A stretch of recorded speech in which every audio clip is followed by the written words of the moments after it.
Hello बच्चों, welcome to commerce edge again. Topic for the day, आज का topic है ह्यूमन कैपिटल फॉर्मेशन। चलो समझते हैं इस टॉपिक में क्या क्या है। और छोटा चैप्टर है, इसमें से कुछ चीजें रिमूव कर दी है सीबीएसई ने एनसीईआरटी के जो सिलेबस में दिया था उसमें से कुछ चीजें हटा दी हैं। ठीक है, तो जो हटा दिया वैसे भी खैर बहुत ज्यादा पोर्शन नहीं पूछते थे, लेकिन उसमें फैक्ट्स एंड फिगर्स थोड़े ज्यादा थे तो बच्चों को परेशान करते थे। वो यहां से हटा दिया है। It's a good news for you guys कि वो पोर्शन रिमूव हुआ है, और तुम्हारे लिए फिर अच्छी बात है कि तुम्हें अब उस चीज के फैक्ट्स एंड फिगर्स के चक्कर में नहीं पड़ना। ह्यूमन कैपिटल फॉर्मेशन में वही होता था। खैर समझते हैं। Concept of human capital formation पहले है, then next is human capital versus human development, human capital versus physical capital, sources of human capital formation. This is the crucial area of human capital. मतलब सबसे ज्यादा जो crucial area human capital formation का होता है, that is the sources of human capital formation. इसे बहुत ज्यादा फोकस रखना, यही है मेन चैप्टर। ऐसे समझ लेते हैं। The next is role of human capital formation, point wise दिया हुआ एक चैप्टर है। The last one is problem. So roles and problem as usual जैसे होते हैं वैसे ही है, पॉइंट वाइज दिए होते हैं। तुम्हें पॉइंट वाइज चीजें पढ़नी है, तुम्हें याद करनी है, पॉइंट्स रटने हैं, 6 कम से कम पॉइंट तुम्हें लिख के आने। वैसा ही वाला टॉपिक है जो तुम अब तक पढ़ के आए। दो डिफरेंस बिटवीन है। सो दो डिफरेंस बिटवीन का मतलब है क्वेश्चन 3 नंबर और 4 नंबर में डिफरेंस बिटवीन फेवरेट टॉपिक बनता है, याद रखना। सो दिस इंडियन इकोनॉमी में this portion could be a good topic for difference between human capital, human development, human capital, physical capital. ध्यान से सुनना, ध्यान से करेंगे। शुरू करते हैं class. First thing first, human capital क्या होता है? देखो तो मैं क्लियरली समझाता हूं ह्यूमन कैपिटल क्या है। ध्यान से सुनना, जो लिखा है वो भी समझ में आ जाएगा। जैसे कैपिटल होता है और कैपिटल में इन्वेस्टमेंट होता है। जब हम इन्वेस्टमेंट करते हैं तो हम बोलते हैं हमने कैपिटल फॉर्म कर दिया। समझ में आ रहा है? कैपिटल में जब हम इन्वेस्टमेंट करते हैं, हम कोई भी सॉर्ट ऑफ इन्वेस्टमेंट करते हैं तो हम बोलते हैं हमने कैपिटल को फॉर्म करा है। वैसे इंसान ह्यूमन के अंदर भी एक कैपिटल होता है। वो कैपिटल क्या है? वो कैपिटल उसका नॉलेज, उसका स्किल, उसका एजुकेशन, उसका हेल्थ, ये जो है ना, ये उसके अंदर का, उसका एक्सपर्टीज, एबिलिटी, ये सब उसके अंदर का कैपिटल होता है। और कोई भी इन्वेस्टमेंट जो ह्यूमन के अंदर का स्किल, नॉलेज, एक्सपर्टीज, ये सब चीजें बढ़ाए, एनहेंस करे, ऐसा कोई भी इन्वेस्टमेंट ह्यूमन कैपिटल फॉर्मेशन कहलाता है। नॉर्मल कैपिटल फॉर्मेशन क्या होता है? इन्वेस्टमेंट। ह्यूमन कैपिटल फॉर्मेशन क्या होता है? ह्यूमन पे करा इन्वेस्टमेंट। अब ह्यूमन पे करा इन्वेस्टमेंट, समझना बात। जैसे तुम लोगों के पेरेंट्स या हम लोगों के पेरेंट्स जब हम पे इन्वेस्टमेंट करते थे, या तुम लोग के पेरेंट्स तुम पे इन्वेस्टमेंट कर रहे हैं on education, everything, so that is not the investment. वो कंसिडर इन्वेस्टमेंट की तरह नहीं होता। Reason is they not expect anything out of it. वो कुछ एक्सपेक्टेशन नहीं है। एक एक्सपेक्टेशन है तुम्हारे मार्क्स अच्छे आ जाए, वो हमारी भी है, लेकिन वो expectation as a love faith वाली एक्सपेक्टेशन होती है कि यार इतना तो प्यार है तुम लोगों से, विश्वास भी है तुम लोगों पे, तुम अच्छा करोगे इसलिए। पर ऐसी कोई एक्सपेक्टेशन नहीं, अरे यार वेस्ट हो गया पैसा, इससे अच्छा किसी और पे करते तो ऐसे रिटर्न वाली एक्सपेक्टेशन नहीं होती पेरेंट्स के केस में। लेकिन अगर सोचो तुम्हारी कंपनी में या किसी कंपनी में लेबर, और तुम लेबर को एजुकेट करते हो ताकि वो ज्यादा रिटर्न, ज्यादा एफिशिएंटली काम करे, तो क्या होगा? तो ह्यूमन कैपिटल फॉर्मेशन वर्क करेगा, और उसी तरीके से ह्यूमन कैपिटल फॉर्मेशन की इंपॉर्टेंस बढ़ जाती है। ठीक है, ह्यूमन कैपिटल फॉर्मेशन का लॉजिक यहां पे ये क्लियर हुआ। ह्यूमन कैपिटल फॉर्मेशन, ह्यूमन पे करा investment. So human capital formation is the process of adding to the stock of human capital. अब आता है difference between human capital and physical capital. जो मैंने अभी पेरेंट्स वाली बात करी, ये ह्यूमन कैपिटल और फिजिकल कैपिटल का डिफरेंस ही है। अभी कैसे काम करता है, ध्यान से सुनना। सपोज एक इन्वेस्टमेंट, तुम्हें लेबर वाला एग्जांपल याद है, पेरेंट्स वाला एग्जांपल याद है, ह्यूमन कैपिटल और ह्यूमन डेवलपमेंट पे पहले बात कर लेते हैं क्योंकि रिलेटेड है। अभी अभी हमने इस पे बात करी हुई है। सो ह्यूमन कैपिटल क्या हुआ? ऐसा इन्वेस्टमेंट, ऐसा सॉर्ट ऑफ इन्वेस्टमेंट जो इसीलिए होता है क्योंकि हमें ह्यूमन का डेवलपमेंट करना है। We are not expecting anything out of it. Human capital क्या हुआ? ह्यूमन कैपिटल फॉर्मेशन ऐसा इन्वेस्टमेंट जो रिटर्न के एक्सपेक्टेशन में होने वाला है। ह्यूमन डेवलपमेंट मानता है कि education and health is the integral part of human wellbeing. मतलब इंसानों के अच्छाई के लिए एजुकेशन और हेल्थ होना ही चाहिए। इतना तो उनको पैसा मिलना चाहिए, इतना तो उनके पास काम होना चाहिए, इतना तो उनके पास बेसिक नीड होनी चाहिए कि वो एजुकेशन और हेल्थ ले ले।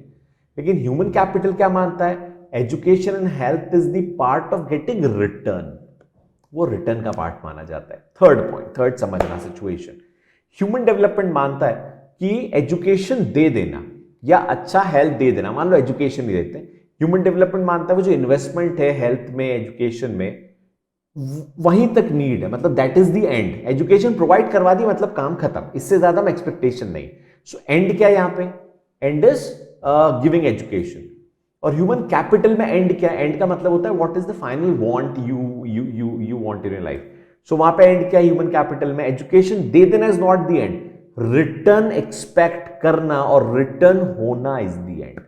सो ह्यूमन डेवलपमेंट में एंड है एजुकेशन प्रोवाइड कर दो, हेल्थ प्रोवाइड कर दो। ह्यूमन कैपिटल तब तक प्रॉफिटेबल नहीं माना जाएगा जब तक वहां से रिटर्न ना आ जाए। सो दिस वेलफेयर और प्रॉफिटेबल के बीच का डिफरेंस है human capital and human development. फिर आते हैं human capital and physical capital. Physical capital machines, building, flyovers, dams, bridges, physical capital. Human capital expertise, knowledge, education, health, ये सब human capital. Human capital is intangible, physical capital is tangible. दिखती है ना, human capital को उसके owner से आप जुदा नहीं कर सकते। किसी का एक्सपर्टीज उसके साथ आएगा, किसी की नॉलेज उसके साथ आएगी, किसी का स्किल उसके साथ आएगा। फिजिकल कैपिटल कर सकते, मेरी बिल्डिंग कोई खरीद सकता है, मेरा स्किल, मेरा एक्सपर्टीज, मेरा नॉलेज, मेरा इन केस ऑफ टैलेंट किसी के अंदर है, मेरे अंदर, तुम्हारे अंदर, तो वो किसी से नहीं छीना जा सकता, वो उसके साथ ही आएगा। तुम्हारे साथ तुम्हारा टैलेंट, तुम्हारे साथ तुम्हारा एजुकेशन, तुम्हारे साथ तुम्हारा एक्सपर्टीज, नॉलेज साथ में जाएगा। So you can not separate, इसको सेपरेट नहीं करा जा सकता। This is the basic difference between human capital and physical capital. Tangible and intangible का डिफरेंस है, मूवमेंट का डिफरेंस है, सेपरेशन का डिफरेंस है, ये होता है ह्यूमन कैपिटल और फिजिकल कैपिटल। एग्जाम्पल तुम्हारे सामने हमेशा रहेंगे, फिजिकल कैपिटल, ह्यूमन कैपिटल के एग्जाम्पल्स। ठीक है, नेक्स्ट है सोर्सेज। मैंने कहा था सबसे इंपॉर्टेंट है, सबसे इंपॉर्टेंट उसमें भी कौन सा सबसे ज्यादा important is expenditure on education. This is very important. Then expenditure on the job training and expenditure on health. अच्छा, अभी अपन इंपॉर्टेंस और लेस इंपॉर्टेंट को थोड़ी देर के लिए जस्ट कीपिंग इट असाइड, पढ़ने में ज्यादा आसान क्या है ये समझते हैं। सो education, expenditure on education, easy to learn, easy to understand rather. Expenditure on training, easy to understand. Expenditure on health, easy to understand.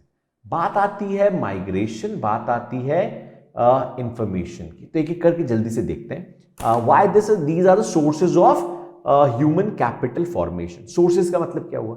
If you want to get a good human capital formation, अच्छा, अब मैं बोलूंगा human capital formations, think of a labor, think of employees जो company में आके काम करता है और हम उसके ऊपर कोई इन्वेस्टमेंट करते हैं, उसके एजुकेशन, उसकी स्किल, उसकी ट्रेनिंग के ऊपर, जिससे हमें रिटर्न मिले। अब मत सोचना कि ये हमारे एजुकेशन के ऊपर होने वाला है, क्योंकि वो रिटर्न नहीं है, तो दिमाग में वही रखना। ठीक है, क्या first is expenditure on education. अब एजुकेशन में expenditure is a good source of human capital formation. By education हमें मिलता क्या है? हमें आइडिया मिलता है to look into the world, हमें एक ब्रॉडर नॉलेज मिलता है, we can take decisions from different sources. Education का ये पर्पस होता है, एजुकेशन तुम्हें ब्रॉड प्रोस्पेक्टिव देता है to think over different situation and different problems. So managerial level पे when you educate a person, suppose कोई मैनेजर है और कंपनी बोलती है यार if you will go for, तुम मैनेजर हो लेकिन तुमने अभी तक एमबीए नहीं करा है, सो गो फॉर एमबीए, ठीक है, मास्टर इन बिजनेस एडमिनिस्ट्रेशन तुम कर लो, इससे कंपनी को फायदा होगा। क्या फायदा होगा कंपनी को? So company will bear half of your cost. For example MBA का हाफ कॉस्ट कंपनी बेयर करती। So what the benefit company will get of his education? उसका प्रोस्पेक्टिव बड़ा होगा, उसकी सोचने की शक्ति बड़ी होगी, तो वो ज्यादा अच्छा सोच पाएगा the company. This is what education gives you. अब ये इन्वेस्टमेंट प्रॉफिटेबल कब होगा? जब वो रिटर्न आएगा, तो कंपनी उम्मीद करती है। तो एजुकेशन की वजह से समझना हमें एक अच्छा ह्यूमन कैपिटल मिल गया। So we get a good human capital क्योंकि हमने एजुकेशन में खर्चा कर दिया। ठीक है, the next thing is, second thing is expenditure on training. अब ट्रेनिंग दो टाइप की होती है, on the job and off campus training. On the job क्योंकि ज्यादा खर्चीली ट्रेनिंग मानी जाती है, इसलिए ऑन द जॉब को अलग से मेंशन करा जाता है। ऑफ द जॉब में, ऑफ द जॉब तुम्हारी बुक में लिखा है, मुझे personally this word of the job मुझे अच्छा ही लगता। ऑफ द जॉब को हम ज्यादा अच्छे समझते हैं ऑफ कैंपस ट्रेनिंग से। ऑन द जॉब और ऑफ द जॉब ट्रेनिंग का मतलब क्या होता है, फिर भी बुक में ऑफ द जॉब लिखा है तो ऑफ द जॉब बोलते बोलते बोल दूंगा, पर please consider this as off campus training. क्या होता है off the job training? On the job training जब आप जॉब में रहते हुए सीखते हो, जैसे आर्टिकलशिप तुमने सुना होगा, इंटर्नशिप तुमने सुना होगा, सीए में, सीएस में आर्टिकल्स होते हैं, मेडिकल लाइन में या इंजीनियरिंग साइड पे इंटर्न्स होते हैं। इंटर्न्स मतलब जो जॉब में रहते हुए चीजें सीखते हैं। सो हम इंटर्न्स बनते हैं, हम आर्टिकल्स बनते हैं, ठीक है। ये होता है आपने एक अच्छी क्वालिफाइड जॉब में आप हो, you are learning while doing the job. Learning by doing, simple सा कॉन्सेप्ट है। तो इसमें कंपनी का पैसा लगता है, वो तुम्हें ट्रेनिंग दे रहा है और वो तुम्हें सैलरी भी दे रहा है, और तुम ट्रेन होते हो 6 महीने बाद, ठीक है। तो जो 6 महीने का प्रोसेस, जो प्रोबेशन पीरियड कहलाता है, उसमें कंपनी का खर्चा है। तुम कंपनी के लिए रिटर्न नहीं हो, लेकिन तुम्हारे ऊपर कंपनी इन्वेस्टमेंट कर रही है, सिखा भी रही है, पैसा भी दे रही है, सो दिस रिटर्न। सो ये जो खर्चा हुआ ऑन द जॉब ट्रेनिंग का, इससे कंपनी को क्या मिलेगा? अच्छी ट्रेनिंग, मतलब अच्छा एम्प्लॉय, एक अच्छा लेबर फोर्स। सो कंपनी के लिए तो रिटर्न है ना। और एक होता है ऑफ कैंपस ट्रेनिंग। अच्छा, ऑन द जॉब के और भी एग्जांपल्स हैं। अभी इंटर्नशिप की बात करी, आर्टिकलशिप की, एक अप्रेंटिसशिप ट्रेनिंग भी होती है, और दोनों में अंतर है। अप्रेंटिस ट्रेनिंग तुम लोगों ने, मेरे ख्याल से तुम लोग इस चीज को पढ़ोगे किसी और सब्जेक्ट में, बिजनेस स्टडीज में ऑल, पर अप्रेंटिसशिप ट्रेनिंग समझ लो क्या होती है। अप्रेंटिसशिप ट्रेनिंग होती है जहाँ पे ऑन द जॉब जो ट्रेनिंग है बेसिकली ये पढ़ाई को लेके अगर है, या ऐसी जॉब को लेकर है जिसमें एजुकेशन लगता है, तो वो इंटर्नशिप है। जहाँ पे स्किल्स लगती लेबर फोर्स की, वो अप्रेंटिसशिप होती। से प्लम्बर हो गया या एक रिपेयर वर्कर हो गया, तो वहाँ पे अप्रेंटिसशिप वर्क करता है। खैर, फिर एक होती of campus training. Of campus training is जहाँ पे तुम्हें कैंपस से बाहर भेज के या कैंपस के अलावा सीखते सीखते नहीं, तुम्हें अलग से तुम्हारे लिए प्रोग्राम हाईलाइट कराए और तुम्हें वहां पे सिखाया जा रहा है। सो that is of campus training. On the job and off campus training, ये दो चीजें होती है। The next is expenditure on health. A healthy labor force is always considered as a good labor force and productive labor force. जितना ज्यादा healthy labour force होगा mentally physically, उतना अच्छा है। सो मेंटली के लिए तो हमने एजुकेशन ट्रेनिंग दे दी और भी चीज हम लोग प्रोवाइड करते हैं, but a good healthy labour force always a productive. So खर्चा on this healthy labour force gives a good labour force to the company. Company को एक अच्छा लेबर फोर्स कैसे मिलेगा? जब कंपनी उसके ऊपर खर्चा करेगी, ठीक है। सो ये हुआ तीन टाइप की कैप। अच्छा, क्या ये तीनों खर्चे से हमें एक कैपिटल, ह्यूमन कैपिटल मिलेगा? Answer is yes. So this capital formation, this expenditure gives you a good human capital. See, it doesn't give you a good human. Good human की कोई डेफिनेशन नहीं होती, लेकिन अच्छा कैपिटल जरूर मिलेगा ह्यूमन के फॉर्म में। अच्छा एक्सपर्टीज, अच्छा नॉलेज, ये सब मिलेगा, ठीक है। The next thing is migration and information. यहां पे आके समझते हैं इस चीज को अच्छे से, दिमाग लगाना। A person migrate from either rural area to urban area or from one place to another, urban to urban, in search of better job. Urban to urban usually country to country होता है। urban से urban migration करने का सबसे बड़ा logic, सबसे बड़ा reason यही। अब मान लो एक पर्सन है, वो कंट्री टू कंट्री या रूरल टू अर्बन माइग्रेट करता है। हम रूरल टू अर्बन ले लेते हैं। अर्बन एरिया को जरूरत है एक अच्छे लेबर फोर्स की। जरूरत है से क्या मतलब है मेरा, कि they need a good labour force, ठीक है। और हर कंपनी को जरूरत होती है अच्छे लेबर फोर्स की। तो जब उन्हें अच्छे लेबर फोर्स की जरूरत है, तो वो क्या बोलते हैं, यार अच्छा लेबर फोर्स मतलब अच्छा कैपिटल, ह्यूमन कैपिटल, अच्छा एक्सपर्टीज, अच्छा स्किल। जब हम बोलते हैं अच्छा लेबर फोर्स, मतलब उसकी स्किल अच्छी होनी चाहिए, उसका नॉलेज अच्छा होना चाहिए। तो ये कहाँ से लाओगे? तो पता चलता है रूरल एरिया में भी बहुत अच्छे लोग रहते हैं जो काम करते हैं, एजुकेटेड है, they have good sort of skills and everything. So let's call them, उन्हें बुलाओ। उन्हें बुलाने के लिए क्या लगेगा तुम्हें? तुम्हें तीन टाइप की माइग्रेशन कॉस्ट इनकर करनी पड़ेगी। वो कौन कौन सी माइग्रेशन कॉस्ट है? Transportation cost, living cost and psychic cost. ये तीन कॉस्ट अगर तुमने इनकर कर ली तो you will get a good human capital. Living transportation cost, urban rural से अर्बन लाने की एक माइग्रेशन कॉस्ट लगती है ट्रांसपोर्टेशन के फॉर्म में। एक माइग्रेशन कॉस्ट लगती है लिविंग के फॉर्म में, क्योंकि वो एक अलग सेटअप में रह रहा है, is living in a different socio cultural setup. So he lives in a different socio cultural setup, तो उसके लिए उसकी एस्टेब्लिशमेंट कॉस्ट भी लगेगी, लिविंग कॉस्ट लगेगी, नया जगह होगी, पैसा लगेगा, इतनी कॉस्ट बेयर करनी पड़ेगी। एक और कॉस्ट है जो दिखती नहीं है, that is psychic cost. See as I said, he और she is living in a different socio cultural setup, village से निकल के वो अर्बन एरिया में आया, तुम्हें उसको थोड़ा सा ज्यादा एक्सपेंडिचर उसके ऊपर करना पड़ेगा सो दैट ही और she can adjust according to the socio cultural setup, क्योंकि उसकी एक साइकिक कॉस्ट लगी हुई है जो दिख नहीं रही है, बट ही और she is facing that psychic cost. अपनी जगह पर रह के कमाना, कई बार तुमने सुना होगा पेरेंट्स से किसी किसी एल्डर के लिए या खुद के लिए सुना होगा, यहां पर रह के उतना ही काम कर लो, उतना ही पैसा अर्न कर लो, बाहर जाके थोड़ा ज्यादा भी कमाओगे तो it is not a good thing, loss है। क्यों? क्योंकि अपने शहर में रह के कमाना is always a good option, लोग पहचान के हैं, मतलब किसी शहर में कोई इंसान 50,000 अर्न कर रहा है अपने खुद के शहर में और फिर वो मुंबई जाके 60,000 अर्न करता, तो पता चलता नहीं यार, मतलब earning 50,000 is better in our small city than earning 60,000 in Mumbai. क्यों? क्योंकि महंगा पड़ गया वहां पे, तो क्योंकि आप एक अलग कल्चरल सेटअप में हो। अपार्ट फ्रॉम द खर्चा, वो तो छोड़ दो, कंपनी उठा ले तो भी अपने शहर में, अपना शहर होता है, बस यही होता है माइग्रेशन कॉस्ट, तो वो कॉस्ट इनकर करके you can have a good human capital. The last one is expenditure on information. A company who wants a good human capital always search for labor market. वो labor market पे search करती है, ठीक है, और search करने के बाद उन्हें एक अच्छा लेबर फोर्स मिलता है, तो ये खर्चा हो गया, इंफॉर्मेशन कॉस्ट। इसके अलावा एक और होता है, मान लो तुम्हें अपने लेबर फोर्स को ट्रेन करना है, पहली इंफॉर्मेशन कौन सी लगी? Searching the labour market. दूसरा, if you want train your labour, मैंने जैसे एमबीए की बात करी, वैसे बहुत सारी ट्रेनिंग होती है लेबर्स की, तुम्हें ट्रेन करना है, तो तुम्हें ट्रेन करने के पहले किसी को, you need to get the information of that market. वो information is very crucial to take decision कि कौन से एजुकेशनल इंस्टीट्यूशन में हम इन्वेस्ट करें। हमें पता करना होता है एजुकेशनल इंस्टीट्यूशन की कॉस्टिंग क्या है, उसका मतलब उनके एग्जैक्टली कॉस्टिंग क्या है, वो क्या काम करते हैं, किस मोड ऑफ पेमेंट पे काम करते हैं, ऐसे बहुत सारा रिसर्च करना पड़ता है ताकि हम अपने लेबर को जब ट्रेन करना शुरू करें, so we can have a good source of training, जिससे अच्छा लेबर फोर्स मिलेगा। सो अच्छा लेबर फोर्स मिलने के लिए हमें ये 5 कॉस्ट इनकर करना जरूरी है। पहली education, second is health, third is training, training में जरूरी है, ट्रेनिंग से स्किल डेवलप होती है, then migration cost and the last is information cost. Information gather करने के लिए भी तुम्हें कॉस्ट की जरूरत होती है।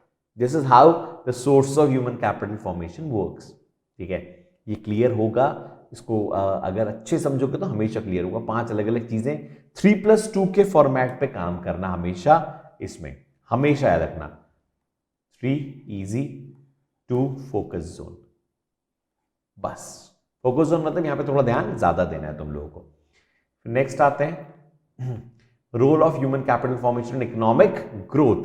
क्या रोल प्ले करता है human capital formation? Obviously first one is it raises production and productivity, productivity second point बना सकते हो। एफिशिएंसी, प्रोडक्शन क्या होता है? ऑब्वियसली प्रोडक्शन बढ़ेगा, प्रोडक्टिविटी कैसे? हम ट्रेनिंग देते क्यों हैं? वो लेबर जो 6 घंटे काम करके पहले 100 यूनिट बनाता था, वो 6 घंटे काम करके 10 यूनिट बनाता है। This is increase in productivity. Production कब बढ़ता है? 2 तरीके से, या तो तुम एक और लेबर ले आओ तो प्रोडक्शन बढ़ गया, लेकिन इस बार प्रोडक्टिविटी नहीं बढ़ी, और सेम लेबर को थोड़ी ट्रेनिंग दे दो तो हो सकता है उसकी प्रोडक्टिविटी बढ़ जाए, ठीक है। फिर आता है brings positive changes and outlook in the attitude.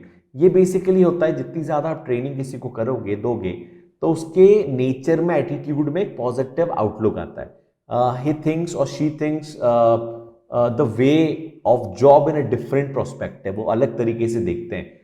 पुराना जो कल्चर है, पुराना जो कॉन्सेप्ट है वो चेंज होता है, माइंड फ्रेमवर्क चेंज होता है by giving training and education. Then next is improves quality of life. देखो, कहीं ना कहीं हम एजुकेशन और ट्रेनिंग दे रहे हैं, ठीक है, हमारा भला हो रहा है, लेबर का भी भला हो रहा है, तो उनकी quality of life no doubt increase होती है। Raises life expectancy, raises social justice, life expectancy क्योंकि हमने हेल्थ भी इंक्लूड करा था, सोशल जस्टिस क्योंकि हमने एजुकेशन भी इंक्लूड करा हुआ है, एंड इनोवेटिव स्किल्स क्योंकि हम साथ में एजुकेशन और हम बहुत सारे ऐसे प्रोग्राम चलाते हैं इससे लोगों की इनोवेटिव स्किल, अच्छा कंपनी के फायदे की चीज इनोवेटिव स्किल होना, सो इनोवेटिव स्किल बढ़ जाती है। Next is problems of human capital formation. अब अच्छी बात है तो प्रॉब्लम्स भी आएगी, फेस करनी पड़ेगी। So problem is rising population. तो देश में ह्यूमन कैपिटल फॉर्मेशन, जब गवर्नमेंट सोचती है कि हम लोग ह्यूमन कैपिटल फॉर्मेशन करें, ह्यूमन के अंदर से वो कैपिटल वाला फीचर निकाले, तो सबसे बड़ी प्रॉब्लम है पॉपुलेशन। पॉपुलेशन से होता क्या है, एक टर्म हमेशा याद रखना, per capita availability of resources. Per capita availability of resources ये कम हो जाती है। ज्यादा पॉपुलेशन तब बुरी है जब रिसोर्सेज कम हो। रिसोर्सेज, अच्छा सोचो, रिसोर्सेज कम है और पॉपुलेशन भी कम है, तो per capita availability of resources अच्छी होती है, ज्यादा रिसोर्सेज पॉपुलेशन के बीच में डिस्ट्रीब्यूट हो पाते हैं, अभी कम हो जाएगी। Next is human development is a long term process. ऐसा नहीं है, ह्यूमन कैपिटल में फिर भी बोला जाता है कि इसे short term, human development is a long term, मतलब आप अभी से किसी को एजुकेट करना शुरू करो तो it takes long time to educate that person, training के साथ भी यही है, and by the time the person gets education, multiple time ऐसा देखा गया है। मैं पहले फोर्थ पॉइंट रीड कर लेता हूं, जरूरी है ये, कि हमने लॉन्ग टर्म प्रोसेस में ह्यूमन डेवलपमेंट करने की सोच तो ली, पता चला वो देश में पढ़ के बाहर चला गया, तो ये कहलाए ब्रेन ड्रेन। ब्रेन ड्रेन क्या होता है? ब्रेन ड्रेन स्किल्स पे नहीं होता, ब्रेन ड्रेन एजुकेटेड लोगों पे होता है। ब्रेन ड्रेन मतलब देश का जो ब्रेन है वो बाहर चला गया, मतलब लोग पढ़ा यहाँ पे, सब कुछ यहाँ पे करा करा, यहीं पे मेडिकल साइंस पूरा पढ़ा और जॉब करने बाहर पहुंच गए। तो हमारे देश का क्या गया? हमारे देश से पूरा खर्चा करा, ड्रेन वहां हो गया, सो कहलाता है brain drain. Next is high regional and gender inequality. Regional inequality भी, किसी स्टेट में बहुत पुअर है, किसी स्टेट में रिच है लोग, सो this is regional inequality. Same girl child और मेल चाइल्ड के साथ ये डिफरेंशिएट जहाँ पे होता है, जो बहुत बुरी बात है, वहाँ पे भी ये इशू आता है कि एक एरिया, एक section of the society, 50% of the society develop ही नहीं हो पाती क्योंकि उन्हें करने नहीं दिया जाता। So this is the issue of gender inequality, then insufficient on the job training in agriculture sector। Agriculture sector में कभी भी ऑन द जॉब ट्रेनिंग होती नहीं, इम्पॉसिबल है, कोशिश भी करते हैं तो बहुत कम होती है। एग्रीकल्चर सेक्टर में आपको आईटी, टेलीकॉम, इसमें सिखाया जा सकता है on the job training, car industries, automobile, सब में सिखाते हैं, तो एग्रीकल्चर में कैसे सीखोगे? इसीलिए next is poverty, again the जड़ ऑफ सो मेनी थिंग्स।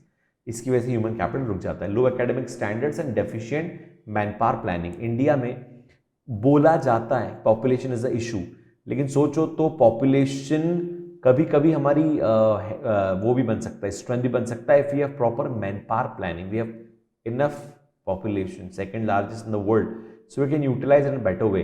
लेकिन proper improper manpower planning sometimes gives you negative return. ठीक है, तो अगर पूरे चैप्टर को देखोगे, अगेन पूरे चैप्टर में सोर्सेज ऑफ ह्यूमन कैपिटल ही सबसे ज्यादा इंपॉर्टेंट है, फिर भी ह्यूमन कैपिटल का concept, meaning of human capital, क्या होता है human capital? Human capital is कि जो इंसान के अंदर कैपिटल है उसके ऊपर इन्वेस्ट करना, investment in education, investment in skill, investment in training, investment in education, knowledge of a person, that is human capital formation. Then human capital versus physical capital, human capital versus human development, ये 2 point difference between के हैं। सबसे important point, source of human capital formation, कितने sources? 5 हमेशा याद रखना, but 5 ना लिख के उसको 3+2 के फॉर्मेट पे पढ़ना आसान होगा, अभी फिर से बताऊंगा, ठीक है, बता रहा हूं। Then role of human capital और प्रॉब्लम्स, इतना टॉपिक पढ़ना ह्यूमन कैपिटल फॉर्मेशन, बाकी तो डिलीट कर दिया सीबीएसई ने, तो तुम लोग के लिए खुशखबरी भी है ये चीज, और प्रॉब्लम भी होती है कि अब इस चैप्टर में से सब कुछ इंपॉर्टेंट हो जाता है। ठीक है, so that's it for this topic, for this chapter. इसको 2-3 बार देख लेना, तुम्हें समझ में आ जाएंगी चीजें, सोर्सेज याद से देखना, और कोई डाउट होगा सो Telegram channel, Telegram doubt clearing group is always the option. ठीक है बच्चों, so thank you, thanks a lot for listening so carefully.